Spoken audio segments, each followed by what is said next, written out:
You are listening to New Music Box from New Music USA, presented in collaboration with Dublab Radio as part of a series where we feature conversations, DJ mixes, articles, and live performances that explore the current landscape of music composition.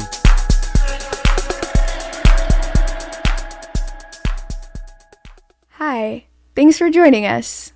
I'm Sen Moreira. I'm from Warp Records and Warp Publishing's recently launched Warp Composers branch, where I'm super excited to get to work with some of my favorite artists as they really push the boundaries of what music for film and television can be.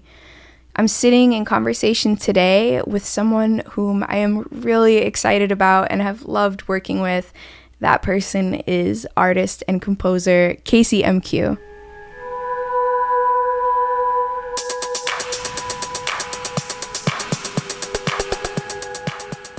Casey, I am super excited to talk to you today. Same here. But yeah, you're somebody whose work in like your albums, you're producing work for other people. Like I love even hearing you in the studio in the other room, just like working with people and like the things that you hear in your head and like hearing you sing them out and start forming them. And I just think that you're such a special artist in that way that you can work all three of those things and make like beautiful things come together. Thank you. So many different sounds, like very versatile in your audio work. And I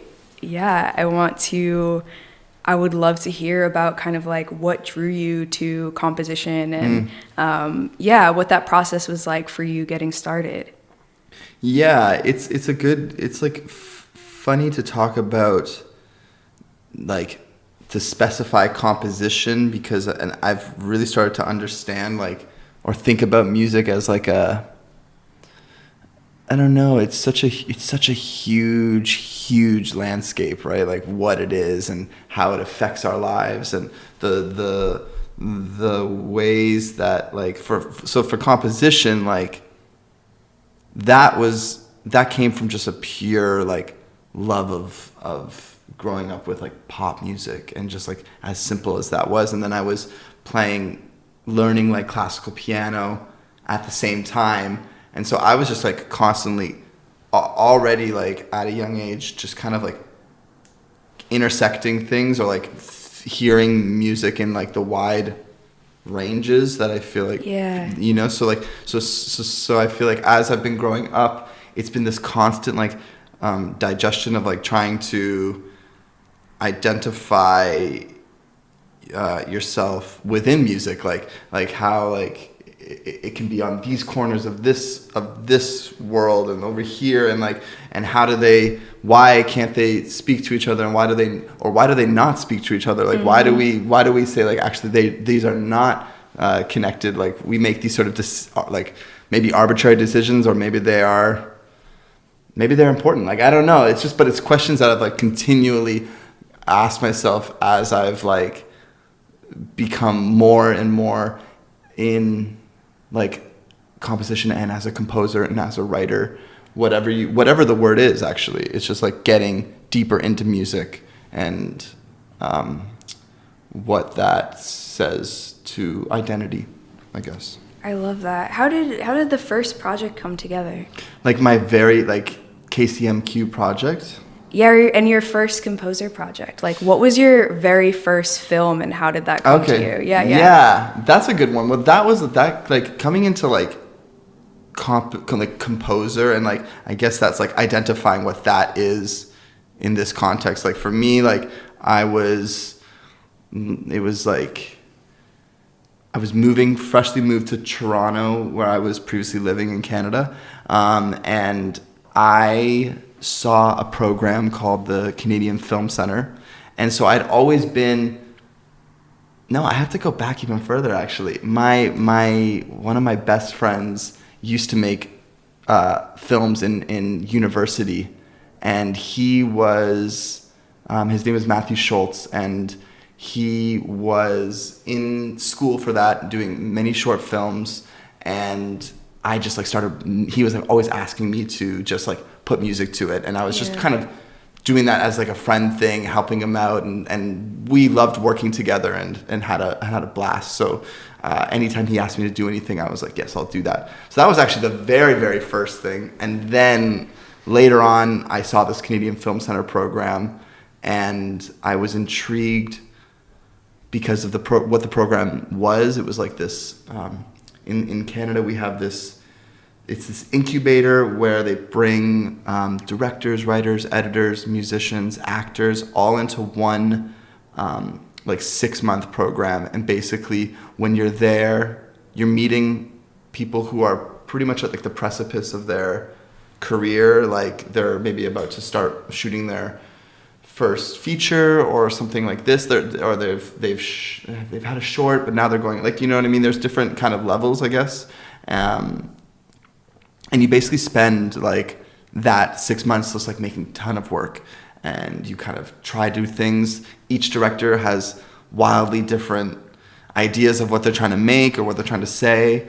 And so that was a crazy experience because I really fell in love with that world and really working with music as a support to like another piece of work, like to a larger vision, whether it be film or it could be dance, it could be theater, but for this one it was film. So I started to become really, really into it. I became obsessed, and I was like doing like a string quartet, and like I had like trying all these new things that I had not really done before that I just really wanted to go into and like just really learn. And so like coming out of that, I made a lot of friends there and started working on their films.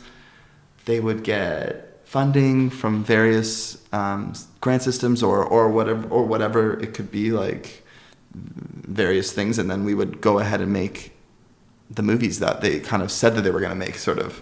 And so that was the kind of start, I think, and then it's been just kind of like rolling from that point on.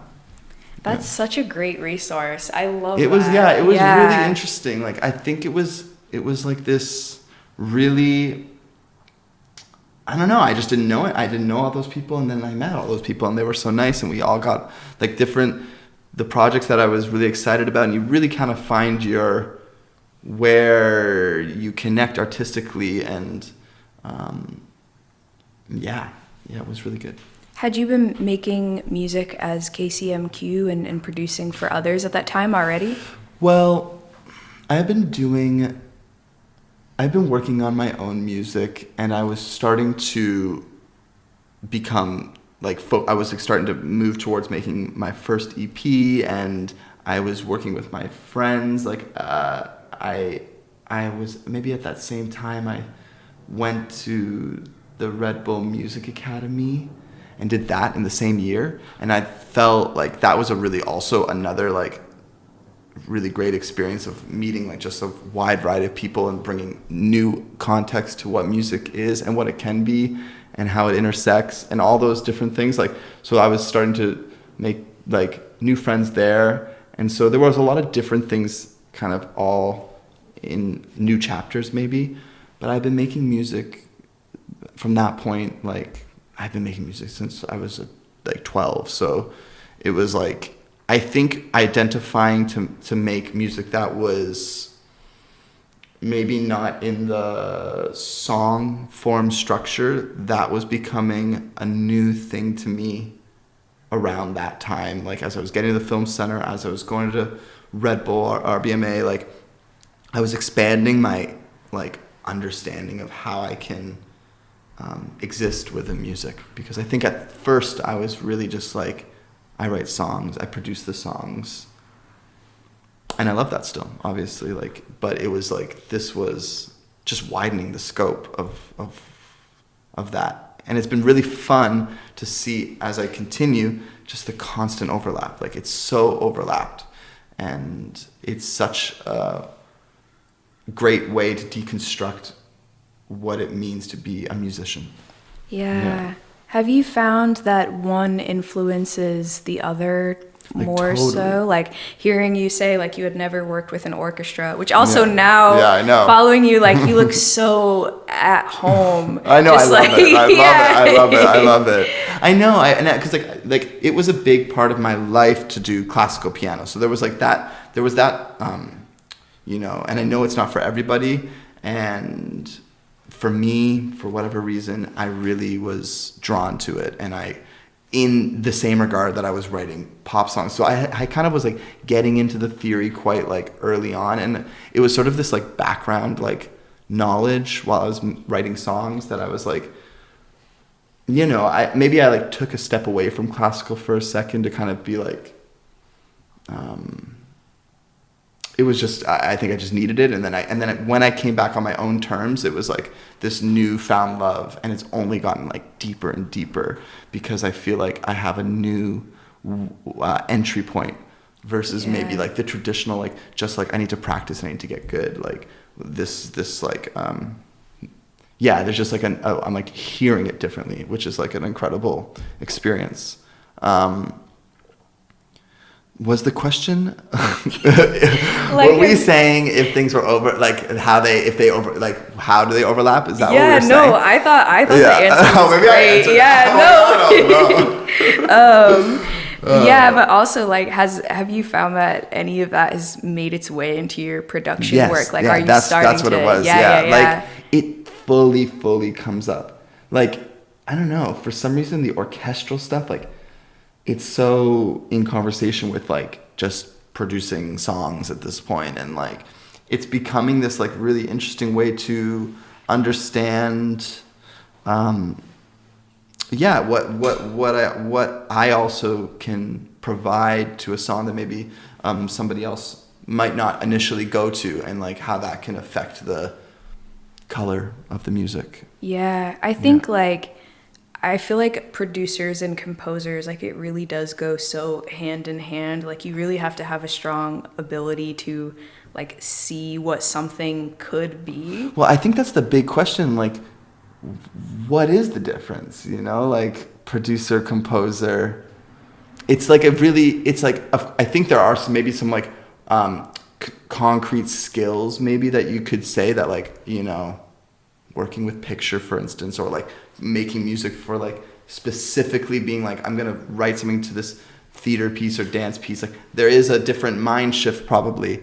But then in some ways I'm like, gosh, they're just like, it's still sound, right? Like it's really like, and I feel like as we break down those barriers, actually, we might even see even more of this like amazing overlap from musicians who may not necessarily see themselves as something that could be over there, but in fact like it's right there, like it's just one step away, like it's this so I think I think it's important to talk about that, actually, that you can really just, I mean, if you have a piano, if you have a computer, like it's there. Like, I don't know. You can make a score. You can make a score. Literally, like it's cheesy and it's not. Like, I don't know. It's really, I think it's important, actually. Yeah, I feel like a lot of, you know, having recording artists go into the scoring space is something that's like always been around, but is really picking up. And I think a lot of people are really... Yeah, what's your take on it? Like, as you've seen other people, as you've seen different artists do that, and like how what's the endpoint for different, like what's the... Yeah, well, it's interesting, like a lot of people want to do it and they're drawn to it, or you see something that's really moving to you. But I think coming in from having a recording and touring career, like you're coming with this whole, you have a fan base, you have a reputation. There's and maybe so, something a little bit different, that's true. Yeah, there's a lot of fear, I think too, especially with films. I think a lot of people want to get involved really early and be there at script stage and like planning, and you get a lot more creative say when you're there with the director from day one, kind of working on these things and being kept in mind the whole process through, versus like getting it at the very end and having someone be like, okay, pump out my score and this is, the temp track is there, just basically do the temp track. But at the same time, I think that's really scary, especially for recording artists, because there's like, this is my first foray into this. It's almost like fear of an album flopping or something, and they're like, I don't know how to tell if this movie is going to be good or not, unless they're working with someone. I mean, and even then I think it's scary, you know, everybody, your last project can be great, but you never know what the next thing is going to look like. And so there's a lot of like trying to figure out between like budget and contractual stuff, but also like, how do I like the director? And then you also have to think about what kind of weight the producer's pulling and what they're going to ask from you. And if it's a studio, the studio might be saying things like, maybe they brought you on because you're very experimental, and the studio has its own set of fears. And they're like, tone it back, Seen that so many of that online so many times, of course. Like, yeah.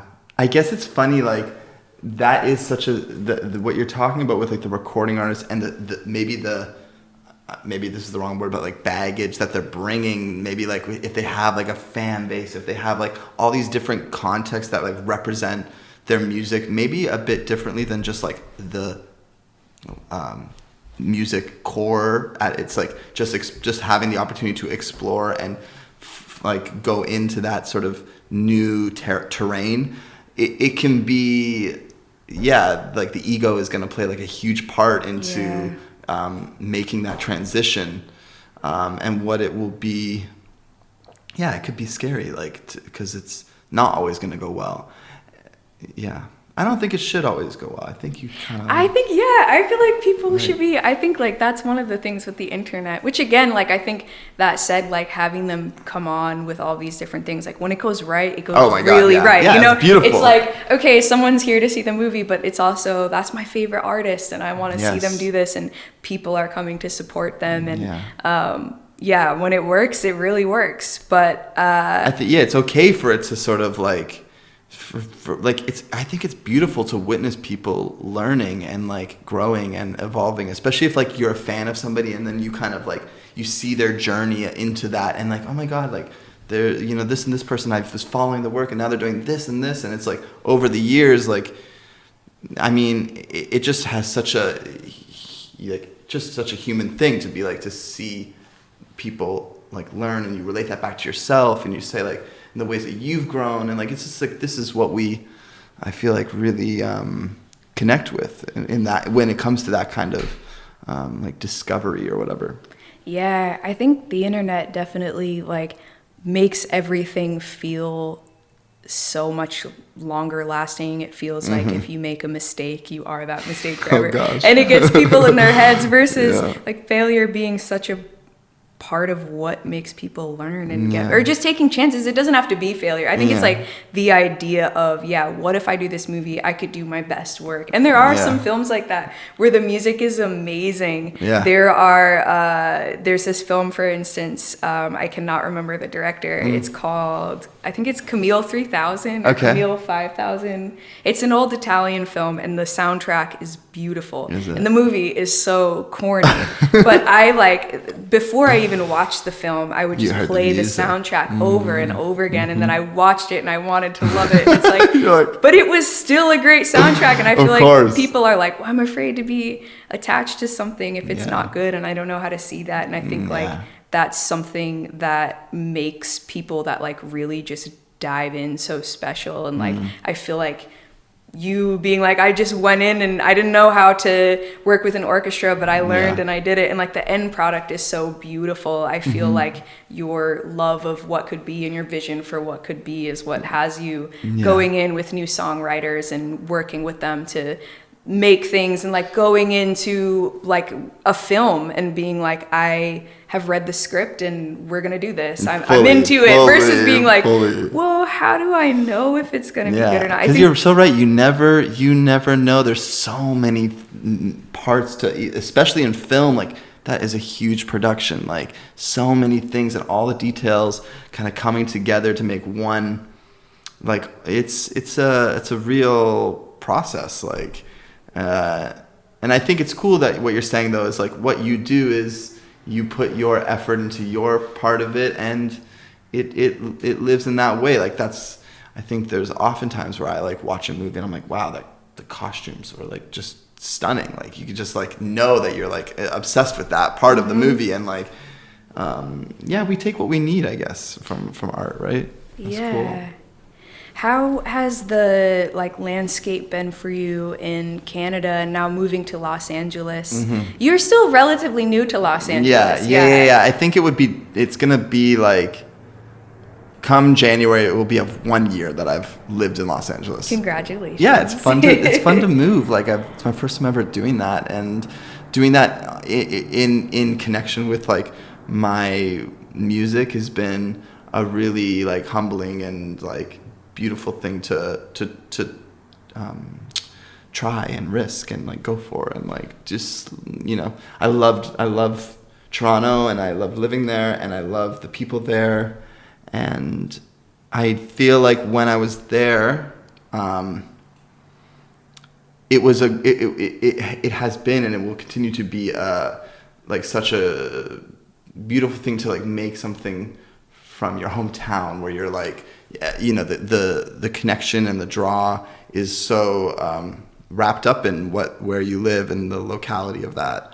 And I think moving here, it's just a new adventure that I was sort of ready to do. And it felt timely, really. That's just like, it just felt like, okay, I should do this. Yeah. I love that. And have you found as much, like, it feels like coming from Canada and Europe in general, there's a lot more like public funding, and it seems like there's something a little bit higher that's very supporting, and it feels easier to or not easier, but just that there's support behind you when you're a young person starting out. And have you found that support here, or have you found that like you've really had to rely more on what you've been able to build for yourself in LA? Yeah, I guess it's I wonder, like, I don't know so much about how it works in the US to get a movie off the ground versus getting like something like that done in Canada, because in Canada there is like grant systems, and there's like Telefilm and these kind of organizations that will give, like, for instance, like for a lot of first features they'll do micro budgets, which I don't know if I know the exact number, but it's like something like $200,000 or something like that to make a movie, which I guess is not that much, right? Like it's still a micro budget, but it is money and it is useful, and then like and so that gets things going. And I've worked on a few of those movies and they've been a joy to work on, and a lot of learning as well. But I guess I don't know, like, what is it like in the US, how something like that for like getting a film off the ground, is there systems like that, or is it more like, maybe it's more private funding, like, and I know there's private funding in Canada, but yeah. I think it's a miracle anything gets made. I feel like it's yeah, I mean that's probably true in Canada as well, but yeah, you're right. Yeah. I think I can't speak I feel like I've encountered so many different producers, and they're all kind of coming at it their different way. Like, there are people who, you know, grew up in and around LA or have family, and they kind of like get their start that way, and they know someone. I feel like there are people who apply to grants. There are like the Sundance Lab. There's different things like that people can do, and then there's all of this like ambiguous middle ground where I'm like, I don't know how you did it. Yeah, but like you did here it. to here, yeah. Like literally. Pitches, or sometimes you have the lookbook first. And I also think there have been a lot of filmmakers too that have tried to attach musicians the same way that they do actors when they're trying to get funding and get people to believe in a project. That's big. Yeah, when I worked at an agency before being a part of Warp, and that was something a lot of times people would come in and go out and be like, can you ask so-and-so level artists, like, if we do they want to be a part of this film? We don't have funding yet, but like, look at the lookbook. Ideally, we would have all these people, and can you see the vision? Can you fund the vision, and we'll make it come? So funny. So yeah, I do think like artists also bring on a lot of or musical artists, because everyone involved is an artist of a different right. But, yeah, of course. I feel like musicians and their like power of influence also can help people get things off the ground sometimes. Yeah, which it does have that in Canada as well. I guess it's just like you're faced with this overarching funding body that will do that. Like, and I guess what I've seen from friends is like that. The like make a short, it goes well at a festival. Make a longer thing. I think that's pretty common. I guess that's still yeah. like just like the thing, isn't it? So I don't know. Like I really do think doing the film center was like a real source for me, a resource, because I was able to there were so many different projects that were getting started, and people were like, even like, I think going to the film center, you had to like, for these directors and writers, they had to have like ideas that they were looking to get made for the future. And so like the whole point was just to like continually incubate and develop.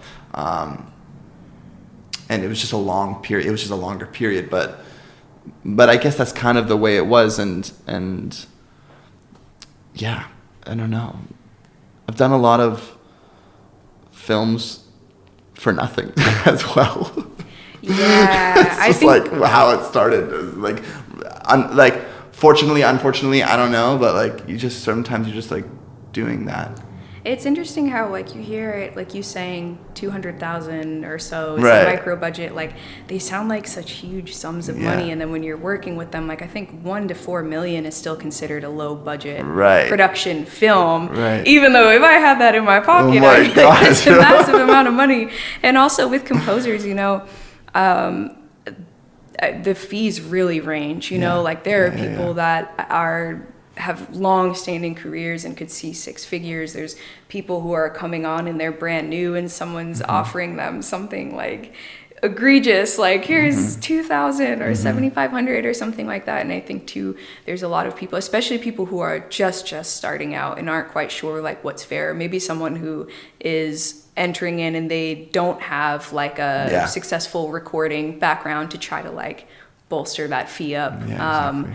It goes really quick. It sounds like an all right amount of time, but that's going into, if you're in a publishing deal as well, or if you're working with a label, like you have to, like a portion of that is going towards the master buyout, the publishing buyout, depending on if they're buying out the rights, which in the US is unfortunately like the standard. And so that leaves a lot of times the composers walking away with 1/3 of the fee, and then that 1/3 is going to go to the studio time, it's going to go to the players if they're hiring players, it's going to go to them. And by the end, especially if they want to make something good, and like going back to that, like I haven't done this, I want to make it amazing, my whole like artistic name is into this, so I need to make it beautiful. And sometimes that means some people are even coming up out of pocket to make something good. And I do think it's interesting watching how much that conversation has changed in composing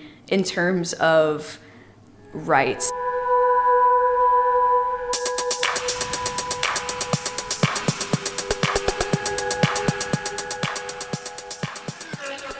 Especially after COVID-19 and touring going, that was such a scary time. And at that time I was working at a talent agency working with composers, and there were so many people that had never composed before that were panicked and being like, this is something that like I can do from home while not on the road. And also that money that comes in every once in a while that you kind of forget about was like a lifesaver to a lot of people. And I think it showed everyone just how important some of those things are. I think sometimes when like a project comes in, it's just so exciting and you want to make it happen, and you don't realize how much people are taking in the position that they're like putting you in to do that kind of thing. But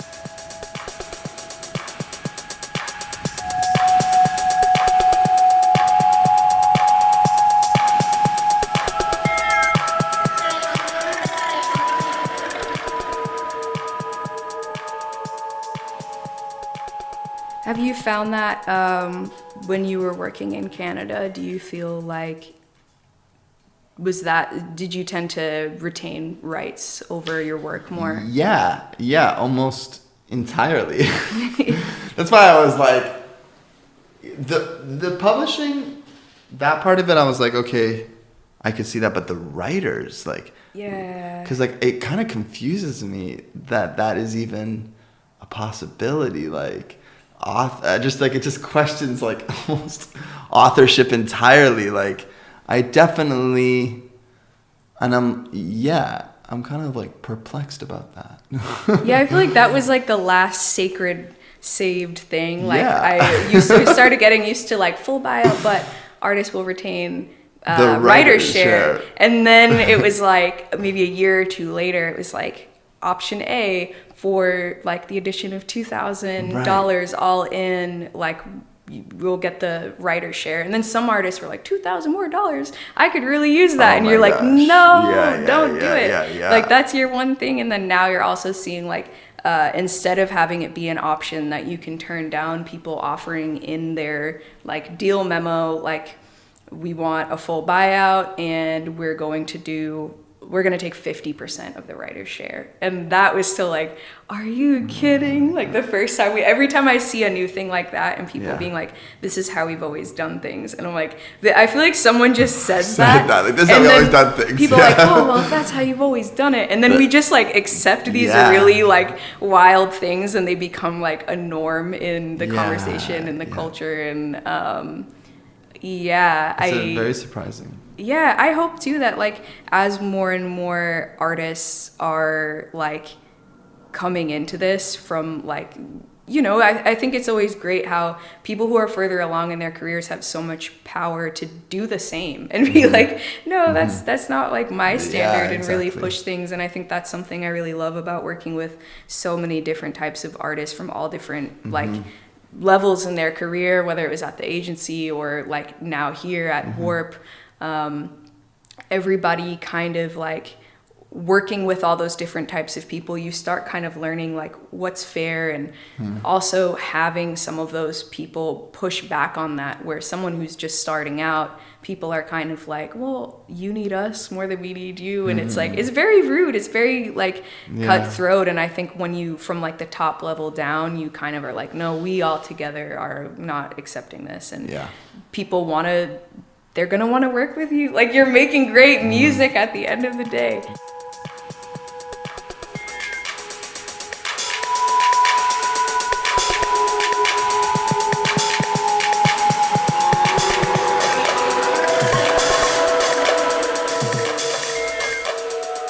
So Casey, tell me what's next for you. What are you excited about?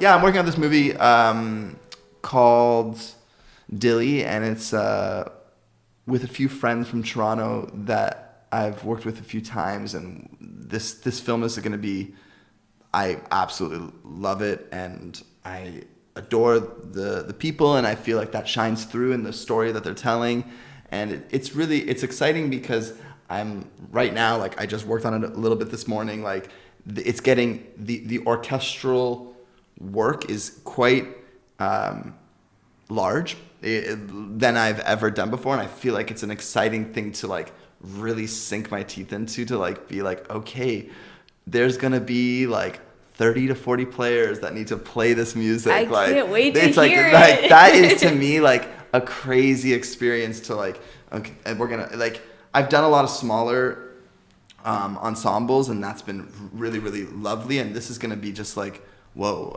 like it's a really like exciting thing to do. And so we're kind of getting into that now, and you know, we're figuring out what the theme is, we're figuring out the sounds of within the film, and you know, that orchestration, like what does it mean to like have this orchestration, and how will that play like within the context of what I've done as an artist up until this point, like how does that infiltrate into this world? So basically I'm just like so stoked about it. It's going to be a couple months of working on that. So that's the main thing that I'm focusing on. And then on the artist side, I've finished an album. It's done, and it's like I'm really, really excited about it. It's a different, a new statement, I think, for my artist project that I've always been meaning to tell, and I think it's a really quiet album for me, and that will be out next year. Yeah. Yes, I can't wait. And I can't wait to see Dilly as well. Yeah, same. I am loving all of the videos of you like in the studio working with orchestras. Yeah. It's been a dream. It's so fun. Well, in 2023, I I hope. guess right. Literally, yes. 2023, 2024. Yeah. I will be in the theater watching Dilly score by Same KCMQ, listening to my KCMQ new album titled TBD. Yeah. Truly. Yeah, thank you so much for sitting with me. Yeah, this was so nice. Thanks, Sen. This program was produced by Dublab and supported by New Music USA and featured on New Music Box. Additional programs and more details availability at newmusicusa.org and dublab.com.